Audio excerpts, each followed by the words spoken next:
बार फिर से आप सभी का स्वागत कर रहा हूँ मेरे इस नए वीडियो के साथ। यहाँ हम चर्चा करने वाले हैं कर्क लगन वाले जातकों के लिए दिसंबर का जो अभी महीना आ रहा है, आप इस मंथ को अपने लिए कैसे प्लान कर सकते हो। यहाँ देखिए आपका ये लगन कुंडली है और लगन कुंडली में जो ग्रहों का गोचर आपको नजर आ रहा है, कुछ इसी प्रकार से आपको दिसंबर मंथ के दौरान अपना गोचर देखने को मिलेगा। यहाँ हम सबसे पहले आगे बढ़ते हैं और ग्रहों की गोचरीय स्थिति के बारे में बात कर लेते हैं। उसके बाद इस चार्ट की प्लेसमेंट के आधार पर आगे बढ़ेंगे। तो गोचरीय स्थितियों में सबसे पहले हम सूर्य के बारे में बात करते हैं। सूर्य यहाँ 15 दिसंबर तक वृश्चिक राशि में रहेंगे। इसके बाद इनका प्रवेश धनु राशि में होगा। बुध का प्रवेश अगर देखा जाए तो बुध वृश्चिक में ही वक्री रहेंगे इस मंथ के दौरान। शुक्र 2 दिसंबर से मकर राशि में रहेंगे और मंगल का गोचर रहेगा कर्क राशि में। इसके साथ बृहस्पति वृषभ में वक्री रहेंगे इस मंथ में। इसके साथ साथ शनि जो है कुंभ में रहेंगे और चंद्रमा वृश्चिक राशि में हमें देखने को मिलेंगे 1 दिसंबर को। राहु और केतु के गोचर में फिलहाल कोई भी बदलाव नहीं है। जहां पर राहु मीन राशि में गोचर कर रहे हैं, वहीं केतु कन्या राशि में। तो गोचरीय स्थितियों पर बात करने के बाद अब हम देख लेते हैं आपको इन प्लेसमेंट का क्या-क्या रिजल्ट यहाँ देखने को मिल सकता है।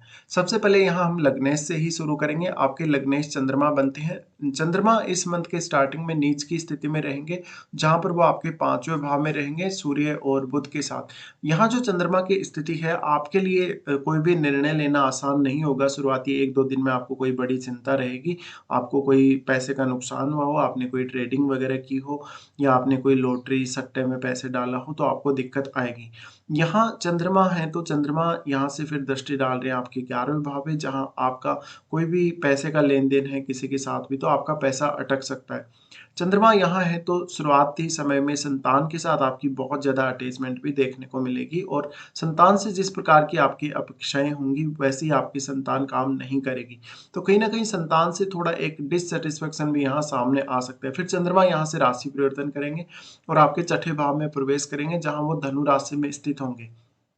चंद्रमा का धनु राशि में जाना ये दिखाता है कि आप कहीं न कहीं अपने रूटीन को लेके थोड़े ज़्यादा सक्रिय नज़र आएँगे, थोड़े ज़्यादा उत्तेजित भी नज़र आएँगे और चंद्रमा का यहाँ आना बताता है कि कहीं न कहीं आप दूसरों के लिए ज़्यादा अच्छे से काम करेंगे और खुद को उतनी इम्पोर्टेंस नहीं देंगे।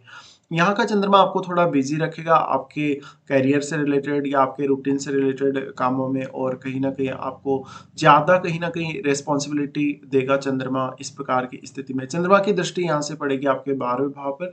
12वें भाव पे दृष्टि का होना ये दिखाता है कि जातक कोई भी प्रकार का अगर क्रिएटिव वर्क कर रहा है तो उसको काफ़ी सहायता मिल सकती है। चंद्रमा का प्रवेश होगा आपके सप्तम भाव में। सप्तम भाव में लगभग इनका जो प्रवेश होगा 6-7 तारीख के आसपास हमें देखने को मिलेगा। इस प्रकार की स्थिति में चंद्रमा आपके मैरिड लाइफ के लिए अच्छे रहेंगे, जीवन साथी से आपको काफ़ी सपोर्ट दिलाएँगे और इमोशनल सपोर्ट भी काफ़ी अच्छा रहेगा आपके और आपके पार्टनर के बीच। यहाँ पर कहीं न कहीं जब भी चंद्रमा इस प्रकार की स्थिति में आते हैं सप्तम भाव में, तो आप खुद अपने जीवन साथी के प्रति ज़्यादा डेडिकेटेड नज़र आएँगे। उसके बाद चंद्रमा आपके 8वें भाव में प्रवेश करेंगे। 8वें भाव में प्रवेश से आपको मानसिक रूप से कुछ दिक्कतें रह सकती हैं, जैसे कि आप समय पे डिसीज़न नहीं ले पा रहे और आप काफ़ी ज़्यादा चिंता में डूबे हुए हैं, कोई आपने ऐसी गलती कर दी, जिसकी वज़ह से आपको काफ़ी नुकसान हो गया हो। इसके बाद हम देखते हैं सूर्य के गोचर को। सूर्य का गोचर हमारे लिए बेहद खास है। सूर्य आपके 5वें भाव में गोचर कर रहे हैं। 5वें भाव में ही लगभग ये 15 तारीख तक रहने वाले हैं। तो इनका जो स्थिति है वो ये सेकंड लॉर्ड होकर यहाँ 5th में बैठे हैं। धन संपत्ति के लिए अच्छा रहेगा, संतान के लिए भी काफ़ी अच्छा रहेगा, लेकिन संतान के साथ रिलेशंस उतने अच्छे शायद आपके नहीं होंगे। सूर्य की ये स्थिति दिखाती है कि आप काफ़ी तेज़ तर्रार होंगे और काफ़ी ज़्यादा इफ़ेक्टिव होंगे अपनी क्रिएटिविटी और अपनी वाणी के माध्यम से। सूर्य का यहाँ आना आपको बहुत सारे मल्टीपल ऑप्शंस देगा करियर के मामले में, धन कमाने के मामले में और दूसरों के साथ कनेक्ट होने के मामले में भी। सूर्य दूसरे भाव के स्वामी होकर जब इस प्रकार की स्थिति में स्थित होते हैं, तो आपको ज़्यादा से ज़्यादा क्रिएटिविटी और कुछ नया सीखने की क्षमता देते हैं। सूर्य की दृष्टि यहाँ से आपके 11वें भाव पे रहेगी। 11वें भाव पे इनकी दृष्टि का होना आपके लिए काफ़ी अच्छा है। आपके नेटवर्क विस्तार के लिए, आपकी क्रिएटिविटी के विस्तार के लिए और जो भी आपने क्षमता अपनी डेवलप की है, उसके बारे में काफ़ी लोग आपसे कनेक्ट होंगे और काफ़ी लोग आपकी क्षमता को जानेंगे और पहचानेंगे। आपको सामाजिक रूप से भी कहीं न कहीं ऐसा सूर्य ज़्यादा प्रतिष्ठा दिला सकता है। तो सूर्य की ये स्थिति काफ़ी अच्छी कही जा सकती है। मेनली ये आपकी लाइफ़स्टाइल में कुछ चेंज लाने के लिए या अपनी लाइफ़स्टाइल को पूर्ण रूप से बदलने के लिए एक अच्छी स्थिति है और धन कमाने के लिए भी। सूर्य का प्रवेश उसके बाद होगा आपके 6th हाउस में, जहां वो धनु राशि में रहेंगे। धनु राशि में ये सेकंड लॉर्ड होकर स्थित रहेंगे, इसलिए अब आपके लिए ज्यादातर 15 तारीख के बाद आपका रूटीन और आपका जो वर्क प्लेस है वहां पर आप कैसा माहौल बना के चलते हैं, आपका बॉस के साथ कैसा बिहेवियर है, अपने कलीग्स के साथ कैसा बिहेवियर है, अगर आपको कोई हेल्थ का इश्यू है तो आप उसको कैसे दूर करेंगे, अपनी हेल्थ का ख्याल कैसे रखेंगे, और पूरा का पूरा जो रूटीन वर्क है आपका, पूरा का पूरा जो डेली लाइफ है उसको आप कैसे प्लान करेंगे।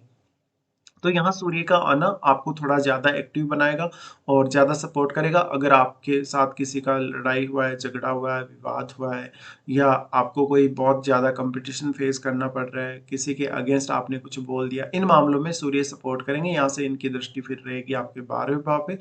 12वें भाव पे सूर्य की दृष्टि का होना अच्छा माना जाएगा। अगर आपको विदेश यात्रा करनी है, विदेश टूर करना है, चाहे अपने करियर पर्पज से या अपनी स्टडी पर्पज से, तो आप कर सकते हैं।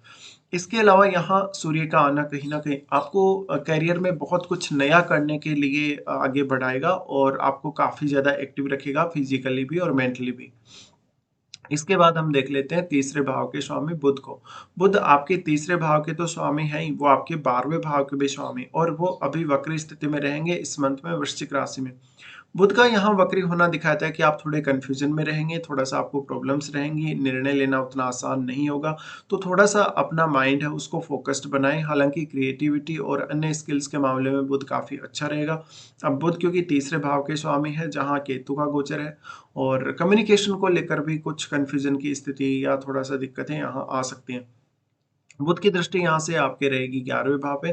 तो 11वें भाव पे वैसे तो क्योंकि साथ में सूर्य है, तो सूर्य आपको ज़रूर सपोर्ट कर रहे हैं, बट यहाँ पर कभी-कभी काफ़ी ज़्यादा क्विकली कुछ सोचना हो या क्विकली कोई डिसीज़न लेना हो, तो ये थोड़ा आपके लिए डिफ़िकल्ट रहने वाला है। इसके बाद हम यहाँ पर आगे बढ़ जाते हैं और शुक्र को देख लेते हैं। शुक्र आपके चार्ट में 4th लॉर्ड है और 11th लॉर्ड भी है। इनका गोचर हो रहा है 7म भाव में। सप्तम भाव में नीच के मंगल की दृष्टि भी यहाँ पड़ रही है, ये भी आपको देखना है। इस वजह से देखिए धन संपत्ति के लिए तो अच्छी स्थिति है। अगर आप शुक्र से रिलेटेड कोई भी बिजनेस कर रहे हैं तो काफी अच्छी स्थिति है। अगर आपने कोई पार्टनरशिप करने का विचार किया तो पार्टनरशिप ना करें। इसके अलावा जीवन साथी का जितना अधिक आप सपोर्ट करके चलेंगे उतना अच्छा है, लेकिन नीच का मंगल आपके ही लगन में है, इसलिए आपको किसी और की तरफ अट्रैक्शन होना, जीवन साथी से बेहद असंतुष्टि होना, और आपको सामने वाला पर्सन जो नया आपकी लाइफ में आएगा वो आपको सपोर्ट करेगा, ऐसा हो सकता है। बट कुछ समय बाद वो रिलेशन भी आपका टूटने के चांस बनेंगे। मंगल नीच की स्थिति में होने से ज़्यादातर आपको यहाँ रिलेशनशिप में दिक्कतें आएँगी, और यहाँ पे देखिए पार्टनर से भी आप कुछ बहुत ज़्यादा एक्सपेक्ट नहीं कर सकते। सिर्फ़ शुक्र के ट्रांज़िट की वज़ह से ही कहीं न कहीं अच्छा हुआ है यहाँ पर। अदरवाइज़ आपका 7th लॉर्ड शनि अभी भी आपके 8वें में ही है। तो शुक्र से आप कोई बहुत ज़्यादा बड़ी उम्मीद भी यहाँ नहीं लगा सकते, अगर आपके चार्ट में शुक्र अच्छी स्थिति में नहीं है तो।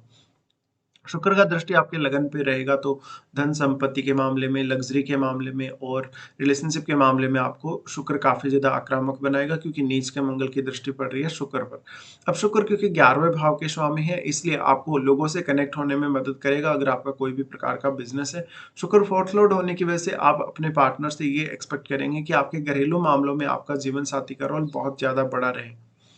इसके बाद यहाँ पर हम देख लेते हैं मंगल को। मंगल 5वें घर के स्वामी और 10वें घर के स्वामी है। मंगल का गोचर हो रहा है आपके लगन में ही। लगन में मंगल नीच की स्थिति में है, तो आपके बहुत ज़्यादा ऐसी स्थितियाँ आ सकती हैं सामने जहाँ पर आपने गुस्से में आके या कोई ऐसी जल्दबाजी करके डिसीजन लिया हो जो आपका काफ़ी गलत गया हो, और इन डिसीजन से आपको काफ़ी अन्य नुकसान भी होंगे, जैसे आर्थिक रूप से नुकसान है, मेंटल स्ट्रेस आएगा, एंग्जायटी होगी।